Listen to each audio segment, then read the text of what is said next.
അസ്സലാമു അലൈക്കും. ശിഹാബ് തങ്ങളാണ്. ഹൈ സാലറി ഉണ്ട്, പ്രൊഫഷണൽ കമ്പനിയിൽ വർക്ക് ചെയ്യുന്നുണ്ട്, അത്യാഡംബര സൗകര്യങ്ങളുള്ള വാഹനങ്ങളുണ്ട്, വലിയ വീടുണ്ട്. ഇതെല്ലാം ഉണ്ടായിട്ടും മനസ്സിന് സന്തോഷവും സമാധാനവും ഇല്ല. എന്തുകൊണ്ടാണ് എല്ലാ സൗകര്യങ്ങളും ഉണ്ടായിട്ടും നമുക്ക് ടെൻഷനും ഡിപ്രഷനും ആങ്സൈറ്റി ഒക്കെ ഉണ്ടാവുന്നത്? അതിൻ്റെ ഏറ്റവും വലിയ റീസൺ എന്ന് പറയുന്നത്, ഇതെല്ലാം തന്ന് പരിപാലിക്കുന്ന സൃഷ്ടാവുമായി നമുക്കൊരു ബന്ധമില്ലാത്തത് കൊണ്ടാണ്. ഇതെല്ലാം നമ്മൾ നേടിയത് ഒരിക്കലും നമ്മുടെ സ്വന്തം കഴിവുകൊണ്ടല്ല, അള്ളാഹുവിൻ്റെ ഓശാരമായിട്ടാണ് ഇതെല്ലാം നമുക്ക് ലഭിച്ചത്. ആ സൃഷ്ടാവിനെ നമ്മൾ മറന്നു കഴിയുമ്പോഴാണ് കൽബിന് ടെൻഷനും പ്രശ്നങ്ങളും ഡിപ്രഷനും എല്ലാം ഉണ്ടാവുന്നത്.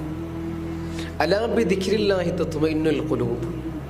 അള്ളാഹുവിനെ എപ്പോഴും സ്മരിക്കുന്ന ഒരാളെ സംബന്ധിച്ചിടത്തോളം അദ്ദേഹത്തിൻ്റെ മനസ്സിന് എപ്പോഴും ഒരു തുമഅനീനത്തുൽ ഖൽബായിരിക്കും, എപ്പോഴും സന്തോഷമായിരിക്കും, സമാധാനമായിരിക്കും.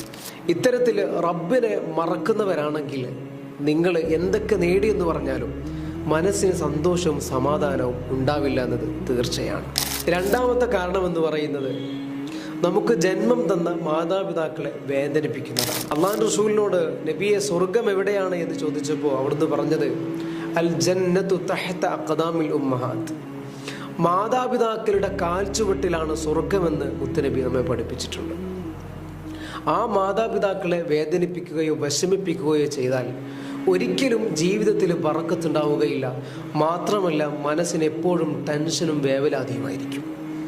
നിങ്ങൾ എത്ര കോടീശ്വരനാണെന്ന് പറഞ്ഞാലും, അക്കൗണ്ടിൽ എത്ര കോടികളുണ്ടെന്ന് പറഞ്ഞാലും, മാതാവ് സഹിച്ച പേറ്റുനോവിനോ പിതാവ് ഒഴുക്കിയ വിയർപ്പിനോ ആ കോടികൾ പകരമാവില്ല എന്ന് നിങ്ങൾ ഓർക്കേണ്ടതുണ്ട്.